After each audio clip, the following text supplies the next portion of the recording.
امام جلال الدین سیوطی الخصائص الکبریٰ کے اندر روایت لائے قال ابو نعیم اوتیا یوسف من الحسن ما فوق به الانبیاء والمرسلین بل والخلق اجمعین۔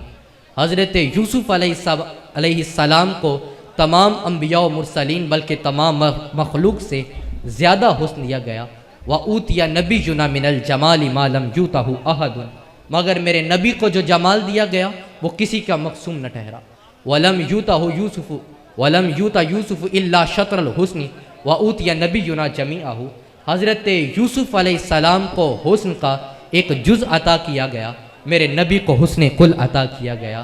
اعلی حضرت الشاہ امام احمد رضا خان فاضلی بریلوی آپ کہتے ہیں حسن یوسف پہ کٹی مصر میں انگشت زنا، سر کٹاتے ہیں تیرے نام پہ مردان عرب۔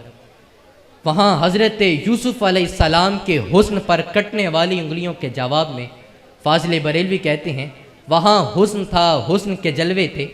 جس طرح میں نے ابتدا کے اندر تمہید میں یہ بات سمجھائی کہ حسن کو دیکھ کر انسان حواس باختہ ہو جاتا ہے، چند لمحوں کے لیے ساکت سا ہو جاتا ہے، تو حضرت یوسف علیہ السلام کے حسن کو دیکھ کر عورتیں حواس باختہ ہو گئیں، اپنی انگلیاں کاٹ لیں۔ وہاں حسن تھا، یہاں فقط آقا کے نام پر گردنیں کٹوائی جاتی ہیں۔ وہاں پر حسن تھا، یہاں پر نام ہے۔ وہاں پر مصر تھا، یہاں پر عرب ہے۔ وہاں پر عورتیں تھیں، یہاں پر مرد ہیں۔ اور وہاں پر کٹنگ ماضی کے اندر عمل ہوا، دوبارہ دہرایا نہیں گیا۔ یہاں کٹاتے ہیں، 1400 سال ہو گیا، آج بھی آقا کے نام پر گردنیں کٹوائی جاتی ہیں۔ وہاں پر کٹنگ عدم قصد تھا، عدم ارادہ تھا، اور یہاں پر کٹاتے ہیں، حضور کے نام پر گردن کٹوانا یہ سعادت سمجھی جاتی ہے۔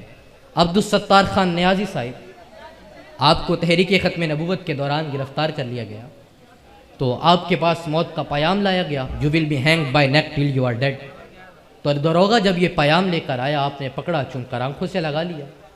تو دروغہ بڑا حیران ہوا کہ یہ پیام آتا ہے، یہ پیغام آتا ہے، بڑے بڑے سورماؤں کے پتے پانی ہو جاتے ہیں، مگر یہ حضرت ہیں کہ چوم کر آنکھوں سے لگا رہے ہیں۔ تو عبدالستار خان نیازی صاحب نے کہا Is that all? I was prepared to take more that. If I would have got 100,000 lives, I would lay down those for the case of Holy Prophet Muhammad صلی اللہ علیہ وآلہ وسلم۔ اگر میں سادہ سے انداز میں کہوں تو عبدالستار خان نیازی صاحب نے کہا کہ بیبا اتنی محنت حضور کے نام پہ مرنے کے لیے تو کی ہے، اتنی محنت حضور کے نام پہ قربان ہونے کے لیے تو کی ہے، کروں تیرے نام پہ جان فدا، نہ بس ایک جان دو جہاں فدا، دو جہاں سے بھی نہیں جی برا، کروں کیا کروڑوں جہاں نہیں۔ اور جامی نے کہا تھا زجامی گر تو سرخواہی یدیدہ برد فرمانے تو بسر والعین۔ اور گولڑے والے کے لہجے میں اس کا ترجمہ کروں تو گولڑے والے نے کہا تھا درکار ہے بس ایک نگاہ کا اشارہ، درکار ہے بس ایک نگاہ کا اشارہ، دل کیا ہے جان نظر کروں سر سے وار کے۔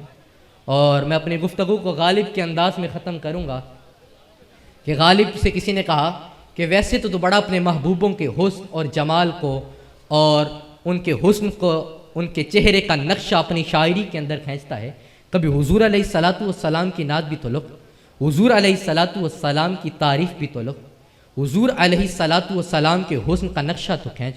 تو غالب نے کہا تھا غالب ثنائے خواجاں بیزداں گزاشتے کہاں ذات پاک مرتبہ دانے محمد است۔ تم مجھے کہتے ہو میں حضور کی تعریف لکھوں، میں حضور کی ثنا لکھوں، ارے میں حضور کے حسن کو، حضور کی جمال کو بیاں بھی کہاں کر سکتا ہوں، کیونکہ حضور کی حقیقت تو رب کے سوا جانتا ہی کوئی نہیں۔ اور امام شافعی نے کہا تھا ان ذکرہ هو المسک ما کررتہ یتدوع، ان کا ذکر مشک کی طرح ہے، جتنا چھڑو گے بڑھتا ہی چلا جائے گا۔ کار ما آخر شدو آخر ز مکار نشد، مشت خاک ما غبار کوچائے یار نشد، نہ حسن اشکایت دارت نہ سادی را سخن پایا، بمیرت تشنہ مستسکی و دریا ہم چنا۔